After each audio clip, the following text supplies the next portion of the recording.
Salut les épicurieuses et les épicurieux, aujourd'hui je vous emmène dans la plus grande forêt du monde, la forêt amazonienne. Elle s'étend sur 9 pays, le Brésil principalement, la Bolivie, le Pérou, l'Équateur, la Colombie, le Venezuela, le Guyana, le Suriname et la France. Cette forêt héberge 10% de la biodiversité mondiale, 40 000 espèces de plantes, 3000 espèces de poissons d'eau douce, plus de 370 espèces de reptiles.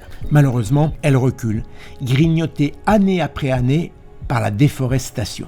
Enfin, grignotée, le mot est faible. La forêt amazonienne a perdu 17% de sa surface et 9% sont fortement dégradés. Des millions d'arbres sont abattus ou brûlés chaque année pour laisser place à des zones de culture, de pâturage ou à l'exploitation de l'or. Ce changement rapide pourrait conduire à ce que l'on appelle un point de bascule, c'est-à-dire un seuil critique au-delà duquel un système se réorganise souvent de manière brutale et parfois irréversible.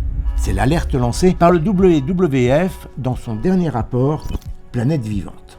À l'origine de ce phénomène, les effets cumulés de la déforestation, du changement climatique et du recul de la biodiversité.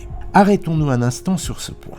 D'une manière générale, à l'échelle de la planète, la biodiversité est fortement impactée. Entre 1970 et 2020, en seulement 50 ans, les populations d'animaux sauvages vertébrés ont chuté de 73%. Attention, à l'échelle mondiale, je le répète, pas qu'en Amazonie. En effet, d'une région à l'autre, il y a de grandes disparités. Les déclins les plus rapides sont observés en Amérique latine et dans les Caraïbes, où l'on parle d'une baisse de 95%. C'est énorme, vous allez comprendre. Toutes les espèces ont un rôle dans leur écosystème. Lorsque la population d'une espèce chute sous un certain seuil, elle n'est plus en mesure de jouer son rôle habituel. Des scientifiques se sont intéressés en 2015 à la forêt atlantique brésilienne. Elle s'étire le long du littoral atlantique du nord-est au sud-est du pays. Dans cette forêt, de nombreux grands arbres tropicaux dépendent des animaux frugivores pour disséminer leurs graines. Quand le nombre d'animaux frugivores diminue, la forêt perd un mécanisme important de dispersion des graines. La composition de la forêt tropicale change. Les arbres à grosses graines cèdent la place à des arbres résineux de plus petite taille qui stockent moins de carbone. L'autre menace qui pourrait conduire à un point de bascule en Amazonie, c'est la sécheresse. On dit toujours que la forêt amazonienne est luxuriante. On parle même parfois d'enfer vert. Vous me direz, pas de danger de ce côté-là. Eh bien si. Une grande partie des précipitations qui alimentent les forêts proviennent de la vapeur d'eau libérée à la surface des plantes. On parle de transpiration végétale.